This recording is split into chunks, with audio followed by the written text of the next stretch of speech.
What's up, Hooligans? This is Jay Hooligan here, Hooligan V. and welcome to another live lunch that we got. We're outside again. It was overcast. Sun looks like it's gonna come out just for a little bit. Hopefully, we don't get a lot of wind. We tried doing what's the PC of way of saying that, the type of rig that we're doing. A poopy rig? A poopy rig, yes. We tried doing a poopy rig to try to block it. I don't know if it's even working or not. But yes, it's see, there comes the sun. Slowly gets warm. Yeah, so hopefully it gets warm. It's a little chilly with the overcast and whatnot. Anyway, so yeah, it's Thursday. We have like a week left of March. Less than a week? Huh? Less than a week? I guess so. Less than a week. I don't know. Just I think a week from today we're going to be in April. It'll be April Fools. You know. So, I work with you that day too. we do a live lunch that day. No April Fools jokes, please. On camera? Who thinks I should do it on camera? No. Comment below. Just, do it. Like the page. And I'll do it. I swear. Pranks do not work well with me. I almost hit my wife because she jumped out to prank me. And I felt so bad for like going, oh, and she's like, nope, I knew my limit. I'm not doing that again. Don't do those things. Don't no one said it to be close to you. Okay. All right. Anyway, so before we get started, again, if you like our live lunches and you want to support us, you can subscribe to the channel. You can go to our Patreon, patreon.com/HideHooliganFilms, or buy any one of our RPG IRL shirts at thewonderkillspin.com/shop. So today's topic is a big one. At least I think it's a big one. It's directing. Directing. It's because you're always directing. Majority of the time directing. Majority of the time I'm directing. And actually when we first started, well, I can't say when we first started working together, but when we were in college, we had our senior projects at the same time. And we ended up doing both of ours where you produced both of them and then I directed both of them.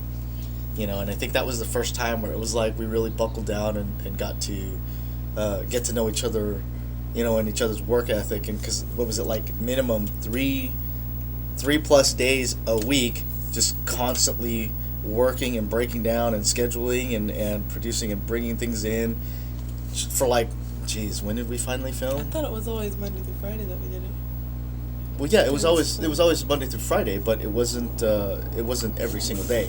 It was minimum. I swear it was every day. It was like every week, 3 to 5 days, 3+ days a week, up until the time we got to shooting, which I believe was in October, November. So almost an entire year of just like going to school plus breaking down and doing all this stuff. Because we ended up doing campaigning. October, November.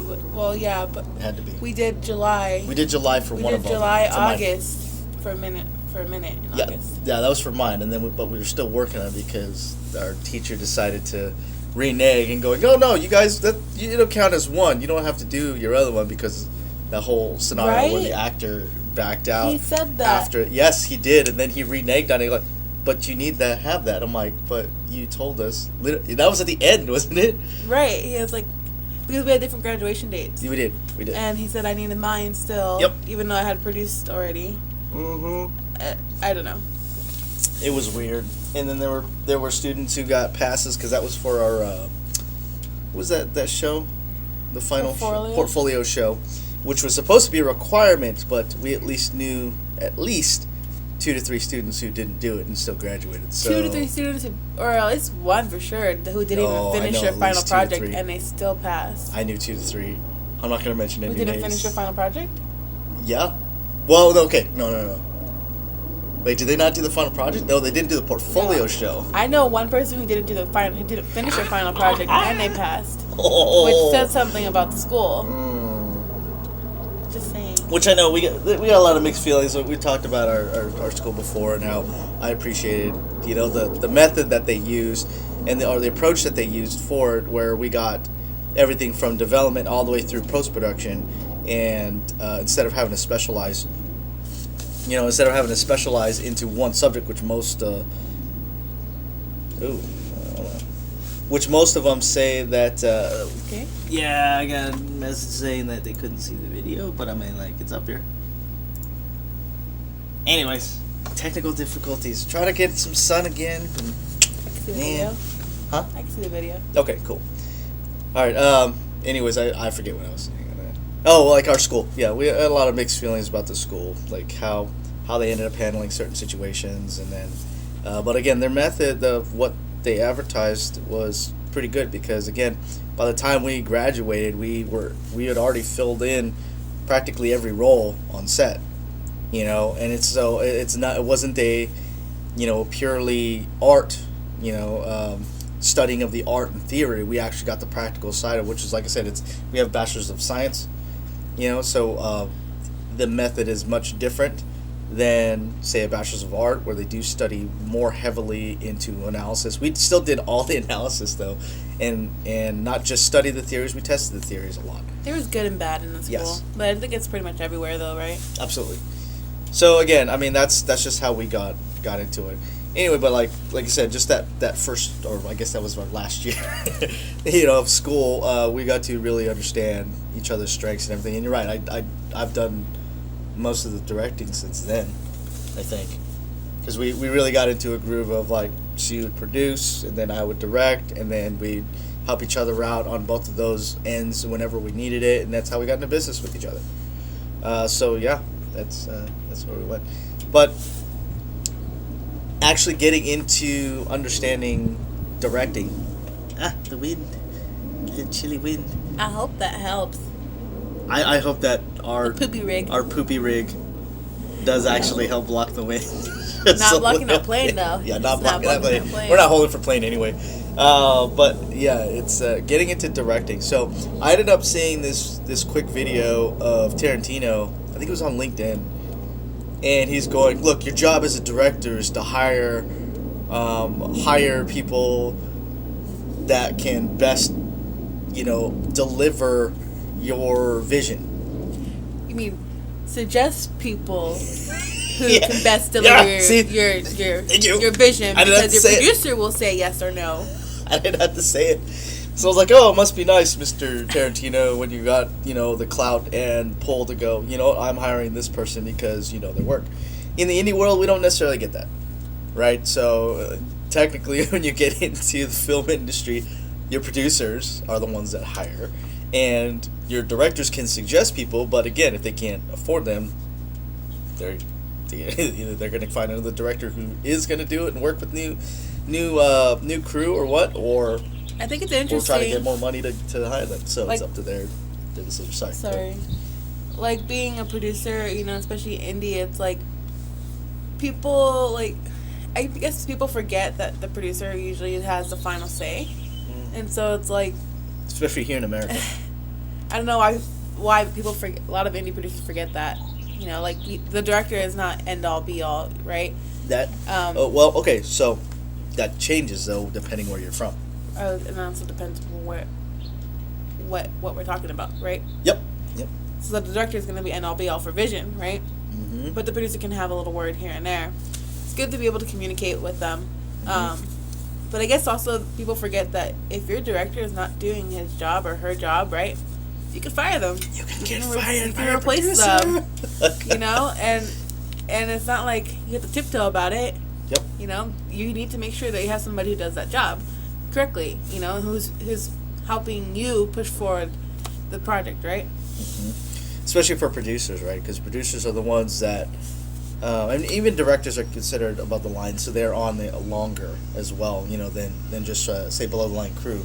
But producers, after, you know, for the most part, after it's completed, you know, producers are still the ones to maintain and to push for distro, for marketing, for all those other things on the back end that a lot of indie producers and indie filmmakers don't really want to talk about.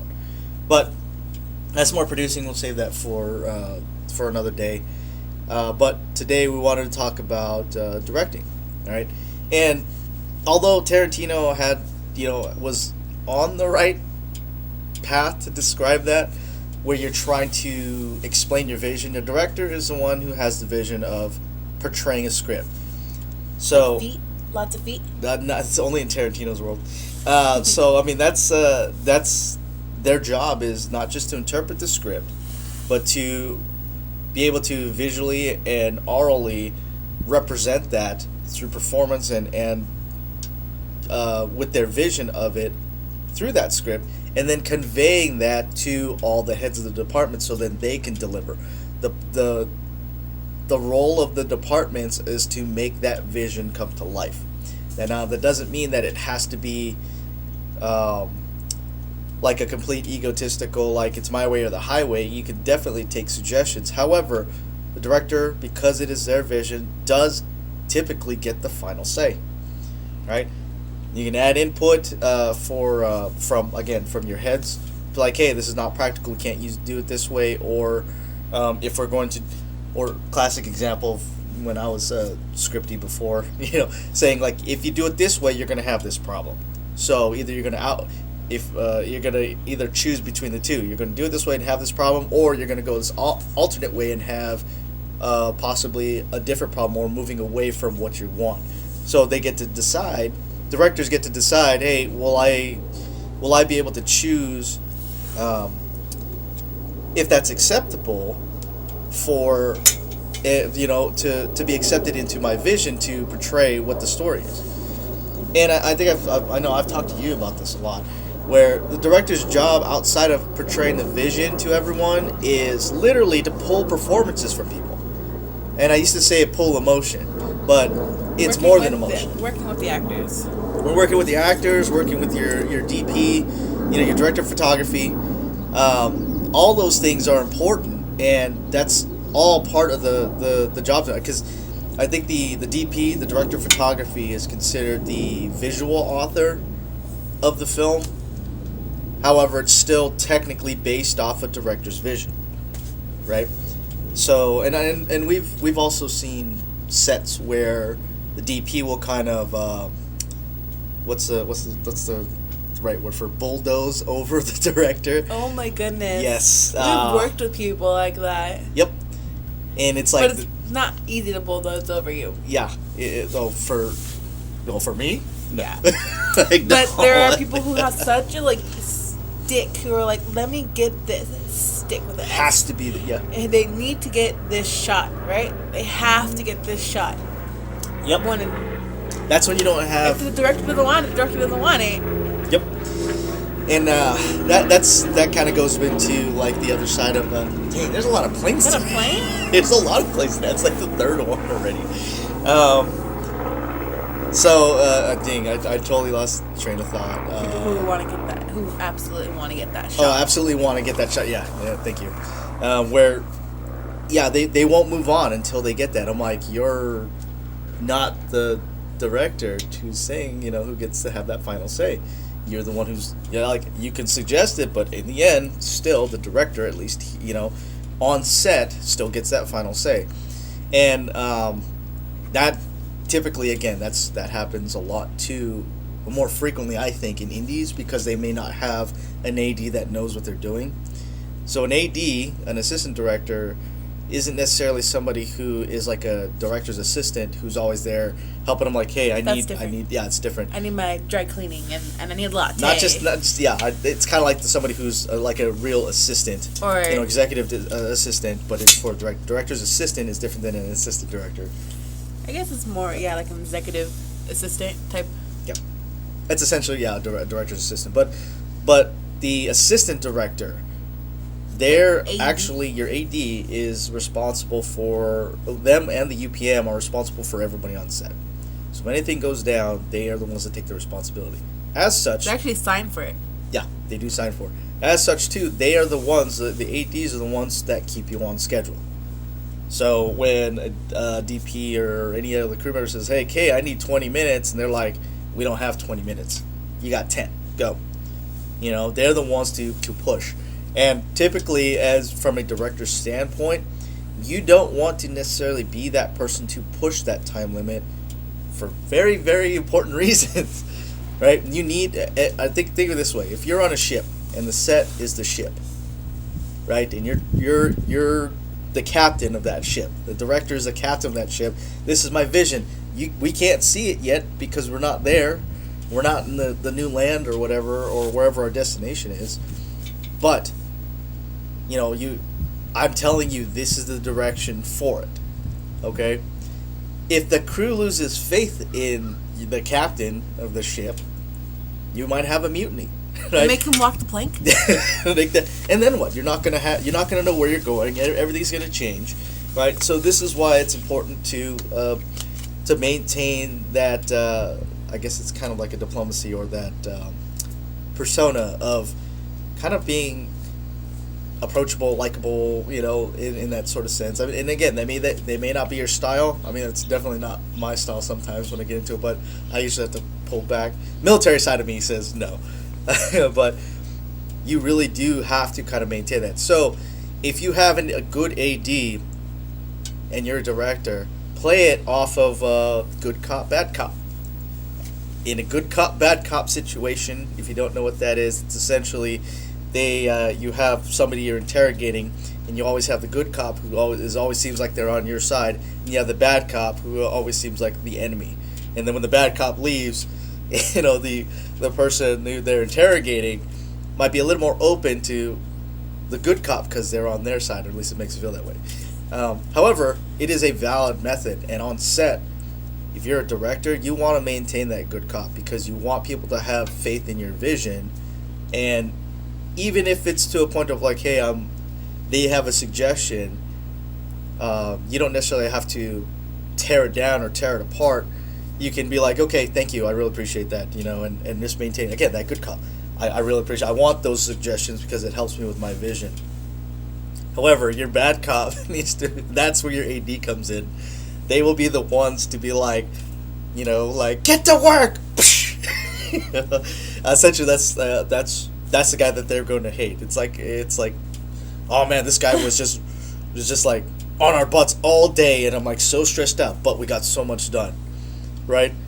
It doesn't matter if people have that view of an AD. This is why ADs are very hard to find. Like, good ADs are very hard to find. Military guys are great for that because they're already used to that sort of aggressiveness. But don't hire me as AD. I don't like being AD. I had enough of that in the military. I don't like doing that anyway. I can do that because I've been made to do that, but I don't necessarily like to be that way. And my directing style is definitely not a militaristic style. And it shouldn't be. That's, again, for your AD to deal with. Or if not, your producer to deal with. That's the other one, too. Yep. When you don't have a strong AD, redirect to your producer. Let them be the bad guy again. So we've done that. It's like, literally had, actually going back to our senior projects, we had an actor come up. So we came up with contracts, and in the contract, again, I know we're going a little more into the producing side, but in our contracts, we had it built in. It's like you will get paid after, was it up to 30 days after? After 30 days after the completion of production, and that included any reshoots. So by contract, you only get paid if you completed the project. If you completed the project, and because it was a senior project, it was a college project, and this guy went. It's funny when we went over there and brought him the contract. We're like, "Don't you want to read it? You should probably read it." He's like, "Nah." I just signed it because people don't like reading contracts. I like reading contracts. Probably 2 out of the 3 that we got, two of them didn't read. Yep. 2 of them didn't read it. The 2 main ones. Yep. And this particular actor, still there were other problems on set, because we had 1 day of shooting with him. We only got 1 day of shooting outside of was it 5 days we scheduled or so. And on day 1, at the end of day 1, after throwing a temper tantrum on location, I was at the beach in front of everybody. I was gonna say where, because he thought somebody stole his keys, but it was actually in his bag in a different pocket. Made a big scene about it. Then decided to email me because I don't think you were CC'd on that copy. Oh, that's right. Yeah. You had sent it to me. He's like, hey, he sent me this. Yeah. So he ended up sending me an email going like, I need to get paid for today. I was like, well, I mean, that's all on your contract. So, and I don't deal with that because I'm the director. I'm not paying you anything. That's not my area. It was like, yeah, well, I need to get paid. And I was like, let me redirect you to my producer, and of course, like, again, maintaining that good faith, or at least that front, that persona of like, hey, yeah, I'm here to help, but because this particular actor had a bad attitude, obviously I'm going back and forth with my producer, be like, tear this dude apart. Like, he was showing his poop hole. Yes, so showing his poop hole, I guess is the it's the whole way to say that. And of course she's like, nope, here's a copy of your contract you signed, so no, you're not getting a dime. And so he's like, okay, well, I'm backing out. So that was the whole situation that happened there. Even though afterwards, after he said he backed out, he decided to list everything that was wrong with our production, even though... What did he say? He said like 7 takes was too much? Yeah. Did you even do 7 takes? Nope. We did not have a single shot that we did 7 takes. And he didn't realize because I think he was more theater. He might have been more theater. He didn't realize, like, when you do actual filming and you do repeating of a motion for an actor, you change camera angles if you don't have a multicam. Right? So in order to get your wide shot, you do an action. And then you go for your close-ups, you repeat the action. This is why actors get paid a lot of money, is they can repeat the action of what they do. Crazy. And he took that as like, oh, it's like 7 to 10 takes. I'm like, dude, we literally changed. I could literally show you we did a max of like 3 to 4, if even 4, because we had a time constraint. So could you imagine if he had done a big boy film? Okay, so I mean that whole That's situation again, it's like that's just our own experience from it. But what was kind of nice was that actor did come back later on and did apologize for that. He apologized to you. Well, yeah, because he said all that communication was with me. So yeah, he did come back and apologize. He recognized he took time and recognized how immature and he was acting on set, and then how he treated our thing, and even offered to help. I was like, dude, that's cool. Like, I can completely respect somebody who can recognize their own faults, come back and apologize and be like, hey, I was wrong, and yeah, let's move forward. And then from what I've heard, he started getting more gigs because he started having a better attitude, et cetera, et cetera. So yeah, I mean, that's all. That was kind of a cool experience. Like later on, that didn't happen until like a couple years later or something like that. But it was cool that he at least came back for that. But again, as a director, you want to maintain that sort of persona where you're the good cop. You always got to be a good cop, and you're gonna have people who disagree with you, don't like you anyway. It doesn't matter, right? Your job is that vision, making that vision happen by pulling performances, by making sure that your heads of departments know what you're talking about, and they are on board with your vision, and your vision can change to include other people's suggestions as well. So I mean, that's a huge one. That's a huge one for directing, right? But yeah, performance, when it really comes down to it, once you have your vision portrayed to your heads of department, okay, and you actually get people in front of the camera, and you're ready to roll, then you gotta keep that. Your focus is performance. Let your AD handle the heads of departments for all the rest of it. Because right? Everything else should have been established ahead of time. Yep. Right? Before. That's why it's pre-production. And then whatever questions they have, yes, that's okay. Yep. But a majority of things are established ahead of time through the producer and heads of departments. Yep. If they do have a question and they need a decision on it, typically you want to make sure, especially your below the line crew, and who aren't your heads, go to your AD. Right, they go to your AD to ask questions. They're like, hey, what is this? I need to get this answered from them. The AD acts as the liaison between your crew, the rest of your crew, and your director. Okay, that's typically how it goes. That way the director is not just getting bombarded by everything. And a good AD will recognize that. It's like, hey, if say, the new PA who doesn't understand that goes up to the director, excuse me, sir, I need to know about this. The AD can step in. It's like, hey, if you got a question, bring it to me first. Because if I can answer it, I'll answer it. Let them focus on what they need to focus on so you can focus on what you need to focus on. Right? I'll answer your questions, etc., etc. And again, a good AD will act as that liaison. If he doesn't have the answer for it, then he can go to the directors like, hey, I just need this good question. And a lot of times, like, the directors will be like, hey, not right now, I'm with my actors, right? And so, again, the AD, a good AD will be like, all right, I need to find that time, just head on a swivel, back and forth. Like I said, it's very militaristic, you know. Now they're free. Hey, I just need this quick question asked, answered. Great, this is it. All right, pass it on. Okay? Just because, again, they're responsible for everybody on set along with the UPM, and especially making your day and making sure you get all your footage on time, right? Other responsibilities for director, they actually are the ones who make the shot list. Okay? Now, they can choose to hand that off to a director of photography, but again, this is their vision for it. Because a director of photography does not typically go into post-production. A director does. So when you're in post-production, a DP doesn't typically go and see all those things or has input on the shots for it, because they're essentially done for that. Now, they may be called in for consulting for understanding how to no, that's more post. That's more your post people. But if they need to understand or like need to explain something, they're still available for your post team. However, your post team should know how to use and operate or utilize the type of footage, the type of gear that they're doing, how to work with it. You know, like if they're shooting on a red versus they're shooting with an R, how to deal with that footage. A good DIT will know how to do that and convert and start prepping that for your post team. But essentially, your DP, like once it's shot, they're done. But a director has to be able to go and look at those shots, right? They do their dailies with their DP, with their heads, their producer, sometimes their AD as well, you know, and they'll do dailies and review all the footage after every day. So after everybody's left, sometimes they'll do it during production to kind of minimize the time that they need for that, so then they know they can move on, which is only, you know, become available through the digital era, right? Right.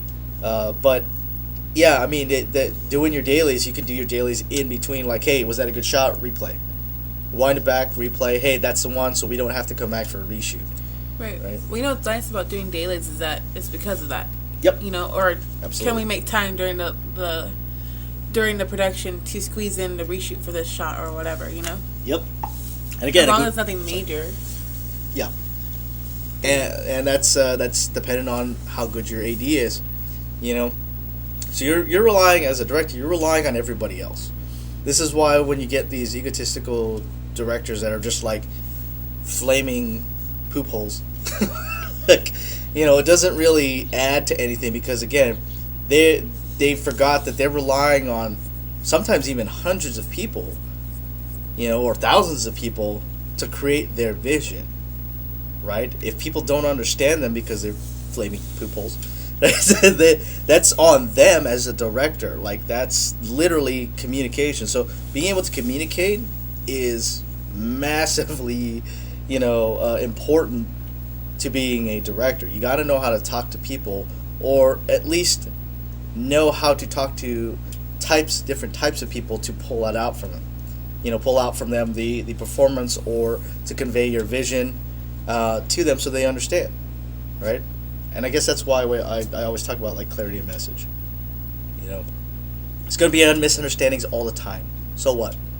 It matters about clarity of message. Was the message understood? And then is the direction the same? And then again, as a director, you're still relying on the rest of your crew. It's a very humbling experience to see it, because trying to do everything yourself. I mean, like I said, through film school, we got to do practically every position on set, where we didn't rely on anybody. But we had that right there. You know, this is your job. Do it. Like, hey, today you're cam op. That's it. Well, someone else is DP. Which was just typical, because in the indie world, it's like owner-operators, right? Or DP, and they operate the camera.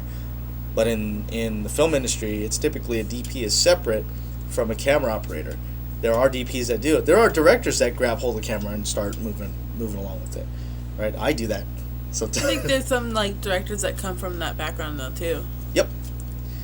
And they've said it, I've heard people say before, like, oh, some of the best directors are either actors, directors of photography, or editors.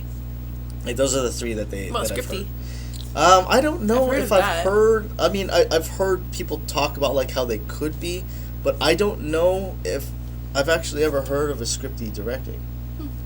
Because I typically double up on when we don't have a script supervisor. I'll double up as director and scripty, and I'll literally have to step out of a director's hat, and I'll separate myself. It's like, all right, give me a moment. I'll go outside like by myself, and I'm literally, you see me doing like this stuff,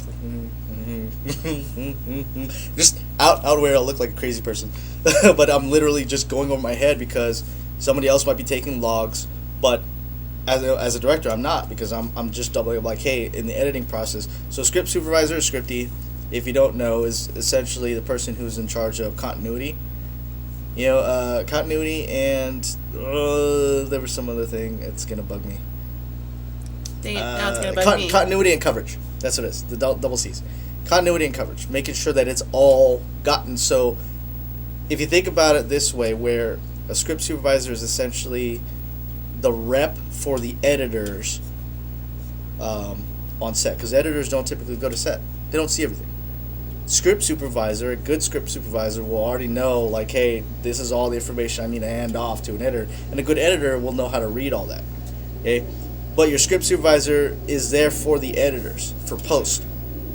Okay, they are there for the crew as well, and it's like, man, I remember reading a recent story where people were like, oh, you're scripty, and then they tell you like, hey, did you mean that to cross the 180 line, or hey, your eye lines are off, or whatever, and they're like, stick to your job. And it was like, that literally is their job. You know, that they have to, that's their job. They're literally telling you their job, you know. But they get, I hear a lot from the film community, or at least in the script supervisors groups, like they get treated like crap, you know. They do though. And it's like, why? Like, they have a really, really important job, especially when it comes to post. Any director that that was a director that did it too, who treats them like poop, like that, it's like you are setting yourself up for failure. They're literally trying to make sure that you have enough coverage and continuity so your final cut, makes sense. That's it. That's the big one.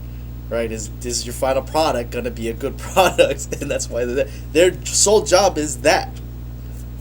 That's it, and it's a massive job. It's so much so that they don't really have a department. It's one of the only roles that don't really have a department of their own. They're not covered. It used to be like, oh, they're part of camera crew, but they're not part of camera crew because they're everywhere. It's like, no, that's not it. Solo. They're like solo role, yeah, but massively important. You know. Like going back to directing, yeah, they help. Like, how do they help the directors, right?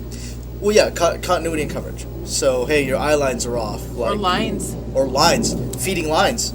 You know, that's another thing they'll do. Catching the wild lines, or realizing the actor did it differently. Yep, because I've done this too, where I've edited, say, like a feature or even a short, and I'm like, what is this? I don't know what. They didn't slate it. Okay, it's a wild take, but it's not in the notes. You know, it's not in the in any of the logs there. So I don't know if it's already in the logs. Like, hey, what is this file, or what is this take? Oh, it's here. It's a wild take. Great. It's for what scene? Oh, it's for this scene. So I don't have to go through all that as an editor and taking up more time to essentially like figure things out. It's all streamlined there because I had a rep, the script supervisor, on set, right? I know that's kind of getting to roles. But script supervisor is massively helpful to a director. And like I said, why it's very humbling for, if you're a director, you know, it's very humbling to really look to see like everybody working for your vision, you know, and then not just recognizing that, but appreciating that from that standpoint. Because without any of them, without anybody doing all these things, you know, your vision is typically going to be like, was it Rasta? You're gonna be like Snyder. Okay, all right. That's something. Mean. That's something. That's something. Okay, we'll touch base on that real quick because how much time we have? We still got some time. All right. So Snyder Cut. All right. A lot of people all across the board are giving it great reviews, and that's fine. That's their opinion. There was nothing really wrong with it. Even though our review was kind of like, how do we, you know, we're taking it from filmmakers' perspective, and then trying to take it not just from filmmakers but like story writers, storytellers.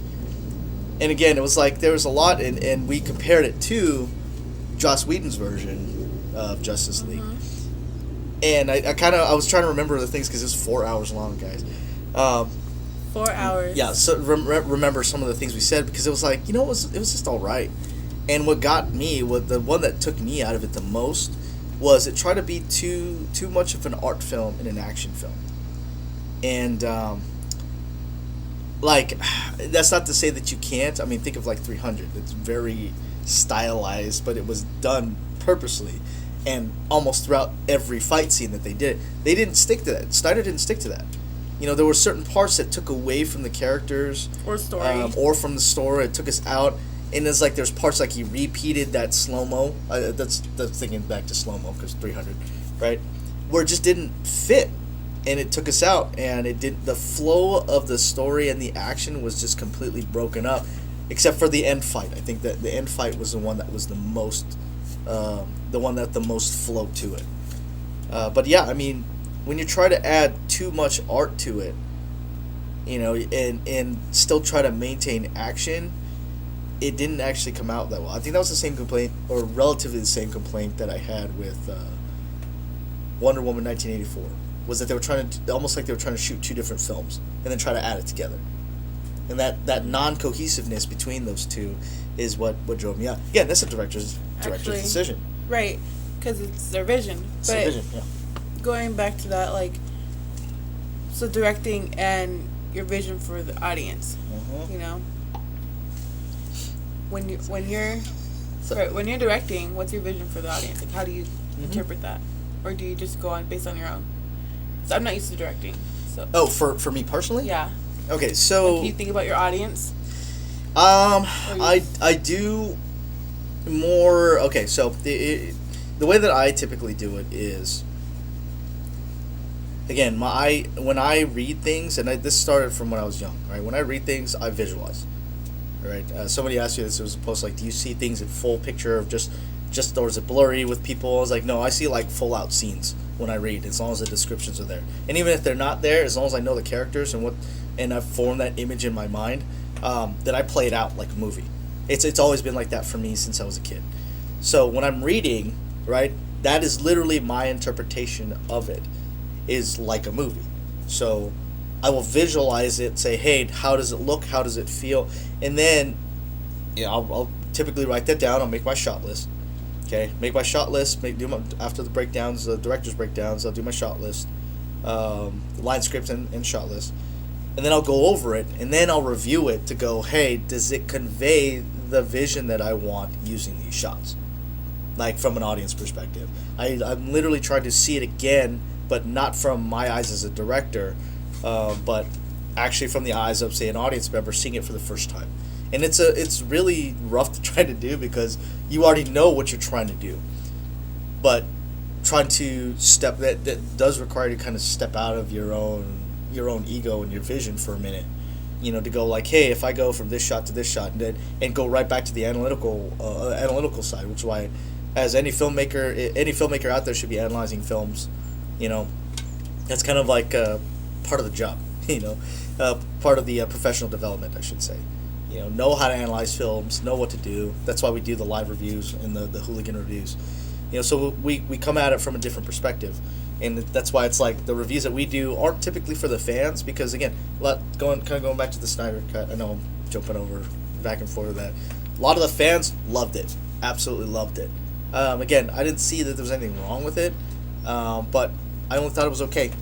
There were parts and there were reasons why we didn't feel as connected to, say, Wonder Woman and Aquaman, because it took away from that, because they try to we feel, in our own opinion, that Snyder tried to overcompensate for the lack of Cyborg and Flash's storylines, the story arcs, which they completely made up for. But all that was built up it's almost like Whedon's version had built up the relationships between Batman and Wonder Woman and Batman and Aquaman, but not Cyborg and Flash. And then Snyder's version did the exact opposite. That's kind of like what it was. So that kind of goes back to, like I said, the how your audience interprets it. You do kind of have to step out And again, a lot of people were loving it, but they kind of forgot, like, they've already seen a Justice League. Joss Whedon already did his version of it, you know? And so, did Snyder just be like, oh, this was my vision, and did it influence, did the original influence it? Did he overcompensate for it? Don't know. And whether he knows that or understands it himself, also don't know. It's literally just our objective side to it to try to say, like, hey, this is, from filmmaking side, storytelling-wise, it didn't hit the mark with us. I just don't know why 4x3? Why? Dude, there's so many people. If I wanted to watch, really? Have you seen it? Yes. Oh I've seen at least 4 different articles. I want to say articles. 3 to 4 different articles defending. The fans are defending it too. Somebody did mention that too. It was like, oh, it didn't bother me, and it really it was me out really like a lot of the time because it's unmotivated. So like I said, and we said this in the review too, 4x3 in WandaVision. Completely motivated. Why? Because that was the sign of the times. A 4x3 is essentially your tube TV. That's where 4x3 came from. Is a tube TV. This was not a period piece like WandaVision. WandaVision for the very first episodes was a period piece where they were limited to 4x3. Just like when you do a period piece of the 50s or 60s and people have televisions, that you don't see flat screen TVs in there. By 16:9. That's just not how they're shot. Now, the film might be shot that way because that's how we view it. 4x3 only existed for the purpose of square tube TVs. And then technology evolved and we changed. So, yeah, the whole 4x3 thing, again, it's his own personal decision for that. 4 hours. I know. And for us, it kept taking us out of it. Again, that's his own personal decision for that, which is fine. There's nothing wrong with that. Doesn't mean we have to agree with it, though. But you don't have to. Yeah, we don't have to agree with it. And again, that's the whole reasons why we got taken out of it. We just kept on going like, because that's because every time I got taken out of it, I'd be like this. Yeah, exactly. Anyways, but for a director to choose that, like I forget the one. Was the one with. Was it Willem Dafoe? There was a black and white that was shot in 4x3. I forget the name of the film. That's gonna bug me too. Motivated, right? Was even shot in black and white to give that old school feeling. In fact, the stylizing of the wardrobe and the locations was meant for that older look. It was all motivated, right? So this is again where it comes back to, again, the director choosing. Does it convey the vision that they have, and is that motivated in the proper way? Okay, just saying like, well, I just want it that way because it tightens up on the action. To me, that's not enough of a motivation. At least that, again, it's my own personal opinion, and that's why it kept taking me out of that, right? So, I do going back to your question on that. Yes, I do think about it from the audience perspective, but only as, I hate to say, only as an afterthought. Because it isn't really an afterthought, it becomes more of a forethought. I literally set aside time after making my line script, my shot list, all that stuff to go and review it in my head. Shot, movie. So again, knowing how it's gonna look, knowing how the characters are gonna play out, in that look. This is why directors do shot lists as well. So then they understand, like, hey, this is the shot, I'm punching in slow. It builds a little bit of tension. It draws people in. Understanding what different shots do instead of just be like, I'm just going to do whatever I want, and throw in those random shots. And then you convey that again in your post team. This is why director goes in your post, part of post, to make sure that is conveyed in through the edit. And then again, if you don't have a good script supervisor, or you have an inexperienced director, they will start to hopefully see those problems. Because the only way you're going to get better at it is to confront those problems. Hey, why is it that the eye line on a head-on, in a conversation, one guy's looking up and one guy's looking down, but it's all shot at shoulder level, so your eye lines look completely off, right? Oh, I need to take note of that. And that kind of rolls back to our after action reports.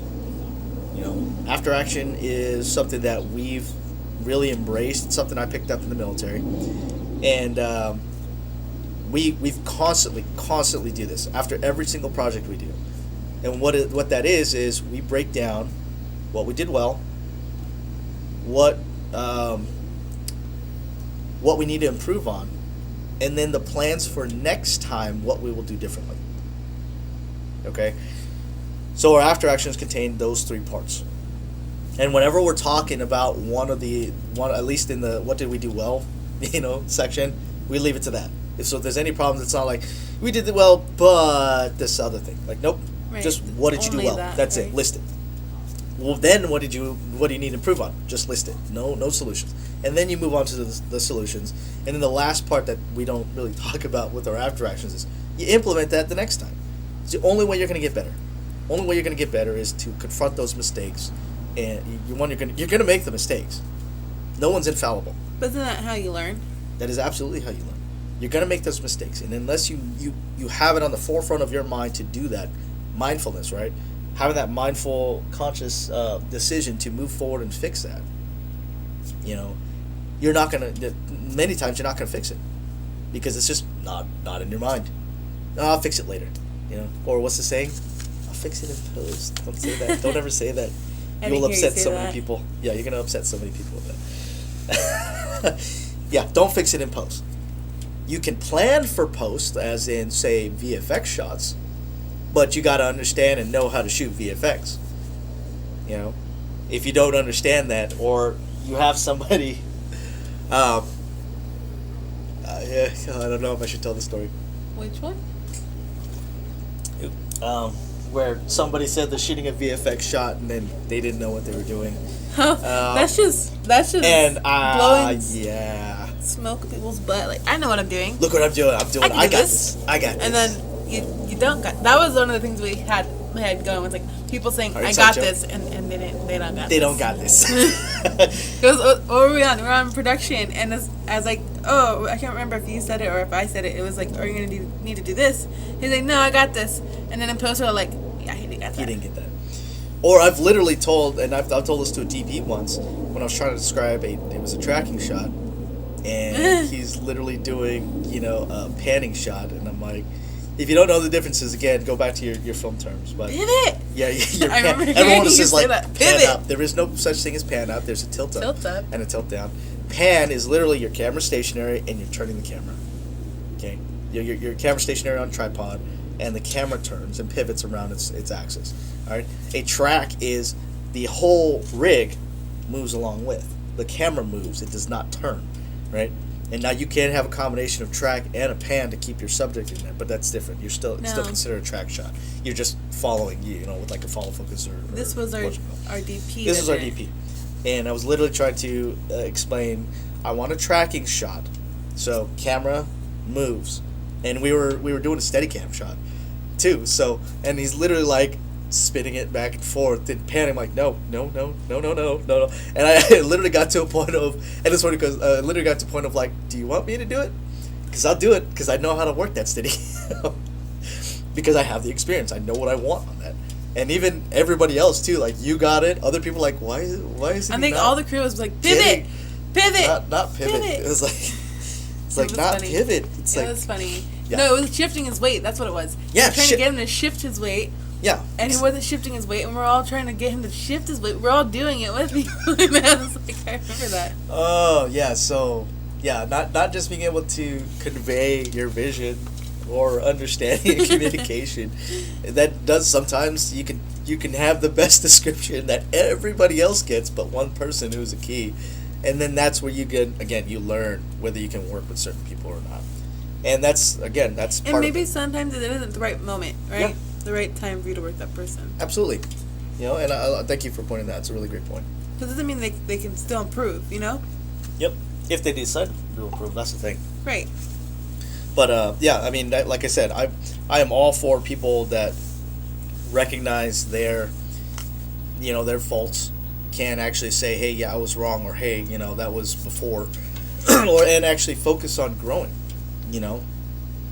So whenever we come across stuff like that, at least our method, when we're producing or directing or even just helping out, because we do a lot of We do a lot of building up of crews. We Building. teach a lot of crews on how to Teaching and consulting. Teaching and consulting. Yeah, we do a lot of that stuff. Like, it's not an ego thing per se when we say like, well, you want to do it this way, you're gonna have this problem, right? It's literally just an experience thing, and we don't mean it. And many times it'd be an ego thing if it's like we started being those flaming poop holes. You know, if we're gonna be those flaming poop holes like of people, like that type of person, we're like, you got to do it this way. What's your problem? What you got to do? It's like, no, we're like, all right, you're gonna see it for yourself. I think it's just trying to be understanding, right? Yep. Don't be a poop hole. Yeah. But that's with anybody on production or in filmmaking. Just don't be a poop hole. Yeah. You know, recognize that people are fallible. Two, like, you're there to make a product. It's not a personal thing, you know. And then trying to boast your ego everywhere, you know, it's throw it around. It's like, dude, we hate the saying "fake it till you make it." That is one of the worst things that the worst stigmatized sayings that people use. Fake it till you make it. Like, no, just be straight up.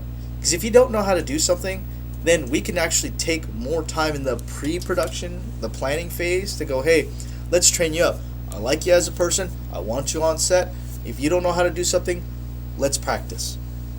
You know, and we've done that. I've literally taken the time to show people how to use that Steadicam, you know, and that the whole Steadicam rig that I had on there, because it's not an electronic gimbal. It's literally it's actually glide gear Steadicam, because Steadicam is technically a brand, I believe, but it's a glide gear, but it is a Steadicam with an articulating arm that I have, and I was like, look, it is, you got to have the vest fitted to you. There's certain ways you handle it to make sure you get the shot smooth, how it's supposed to look, you know. And I've literally taken time to like, hey, we're not shooting yet.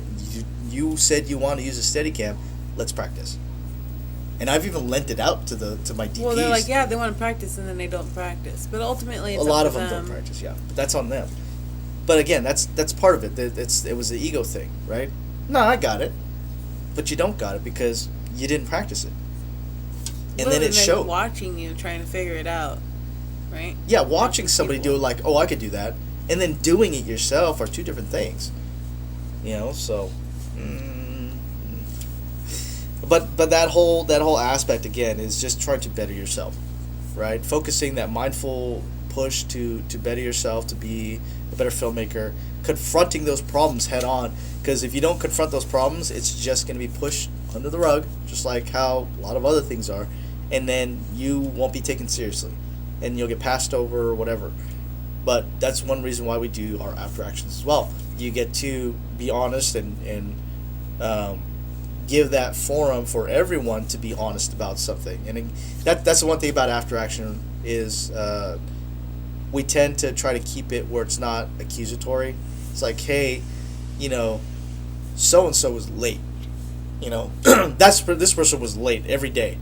You know, or something like that. It's like, well, versus like saying like, well, we can be a little more on time, right? Because we kept starting late because we're waiting for everyone to get here. So everybody needs to get here on time. So trying to keep it a little more universal in that sort of sense, instead of pointing fingers, but at least gives them a platform. Holding everybody accountable. Yeah. Right.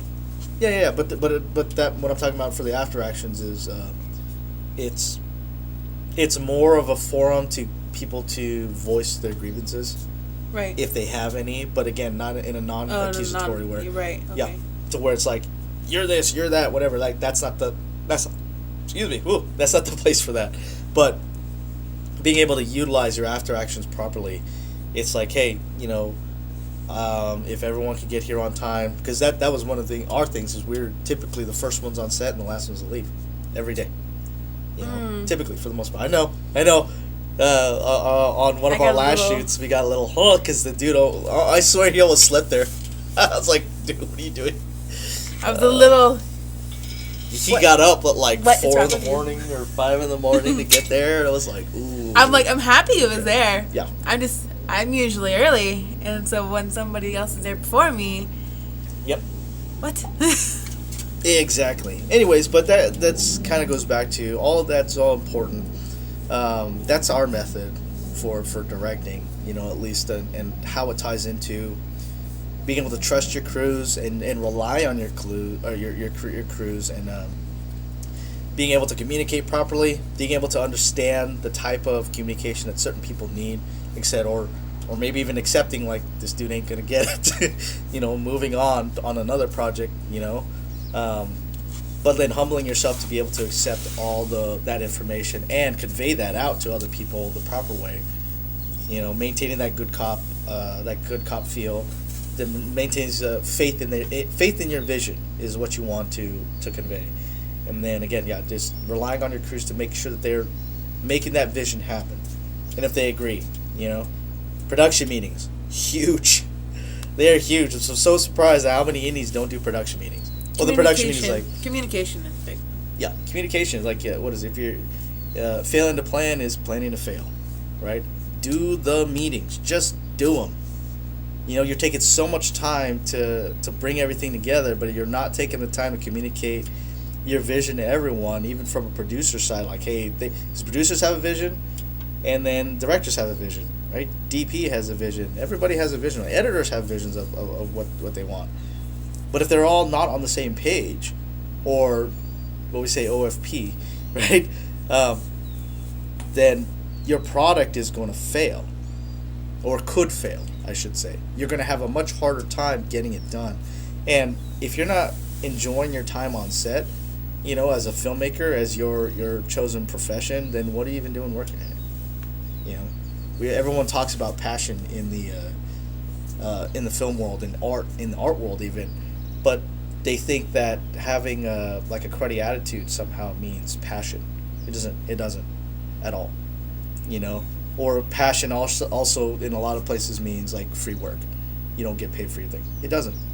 None of those things are mutually exclusive. So just love what you do. Master your art. If you're going to be a director, master that. Master the human psyche. Study acting. Study lighting. Study like how to convey that message. Test, and not just study it. Test it out. Test it. Train it. And see what works. Throw away what doesn't. Okay? And it's what you like. Yeah. Because again, it's your vision. Mm-hmm. Absolutely. I think that's almost time. Yeah. Mm-hmm. All right, so thanks for joining us on our live lunch today. Hopefully you guys got something out of it. We enjoyed talking about this stuff. Again, we do a lot of teaching and consulting for filmmaking. But yeah, like, this is why we like doing this. Not just the emotional side, not just the political landscape, but filmmaking. This is what we love to do, and that's why we keep track of all those other things too, right? So again, if you like these videos, please hit the subscribe button down below. Support us. Yeah, if you want to support us, we do these live lunches. We're trying to do them every Tuesday, Thursday at noon, Pacific Standard Time. And if you want to support us so we can continue doing this, you can go to our Patreon, patreon.com/HideHooliganFilms, and then this Hide Hooligan Films. It's the shirt. That's different. We might. Our production shirt. These are production shirts, but we might do a version for non-production too. Anyways, but you can go to also look at our RPG IRL shirts that we've created with the wanderingkeltsman.com/shop and purchase one of those. If you guys want to see a couple of them, they're on the RPG IRL Instagram. Ah, that's right. We do have a separate Instagram. We're going to build that up even more, so then you guys can see a lot more of it. Anyways, but thanks again for joining us. And I guess what's today? Today is Thursday. So we will see you guys Tuesday of next week at the end of March. All right. We'll see you guys later. Bye.